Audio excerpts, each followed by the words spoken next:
जय द्वारकाधीश मित्रों, नवलोकમાં તમારું સ્વાગત છે। હું જયરામ દેસાઈ। તો જો આપણે સવારમાં ભેંસો બધી બહાર બદલાઈ નાખી છે। અંદર ગમાણા હતી, સુકાપુડા નીણા કરેલા હતી, તો બધી ભેંસો બહાર આવી ગઈ છે જો।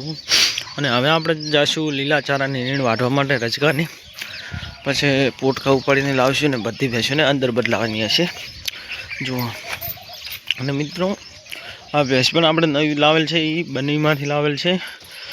રાપર બાજુથી લખપત તાલુકામાં આવેલી છે આ ભેંસ।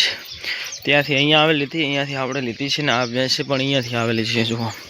બીએની બનીની ક્વોલિટી છે। બે ભેંસો આપણે બનીમાંથી ખરીદી લીધેલ છે અને આ બધી આપણે ઘરની ઉછેર છે, જોઈ લો।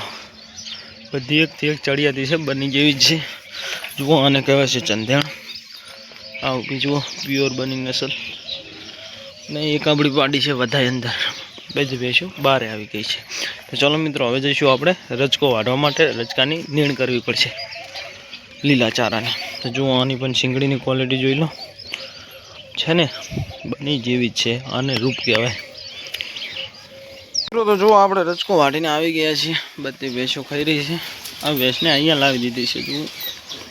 કેમ કરી ગમણમાં ચડી જતી, અહીંયા ગમણ ઊંચી છે એટલે અંદર નહીં ચડે। બધી ભેંસો ખાઈ છે।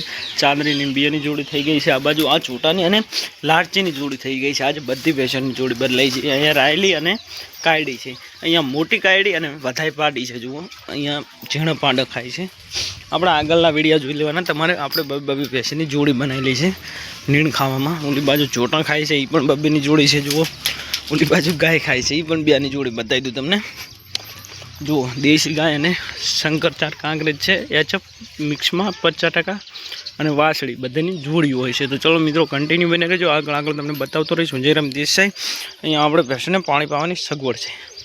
કોક ચાલુ કરીશું, પાણી આવી જશે જો। હું તમને બતાવી દઉં એકદમ જુઓ। આ કોક ચાલુ કર્યો, અહીં પાણી આવી ગયું જુઓ। આપણે આ કોક બંધ કરી દીધી, પાણી જતું રહ્યું, એવી સગવડ છે જુઓ। તો ચલો મિત્રો, કન્ટિન્યુ બને રહેજો। આગળ તમને બતાવતો રહીશ। જયરામ દેસાઈ। તો અત્યારે આપણી ભેંસોને થઈ ગઈ છે સુકાપુડાની નીણ જુઓ। બધી ભેંસો ખાઈ રહી છે, સુકાપુડા ખાઈ રહી છે જુઓ। અને ઓલી બાજુ ચોટાની નીણ બાકી છે અને આ બાજુ ગાયોને થઈ ગઈ છે। તો ચલો મિત્રો, ઓલા ચોટાને નીણ કરી નાખીએ। સુકાપુડા ખાઈ રહી એટલે પાવાનું પાણીનું કામ ચાલુ છે। બધી આપણી ચાંદરી ભેંસ પાણી પી રહી છે, ઓલી ભેંસ પાણી પીને ગઈ છે। હવે એક એક બધી ભેંસોને ચલો મિત્રો પાણી પાઈ દઈએ।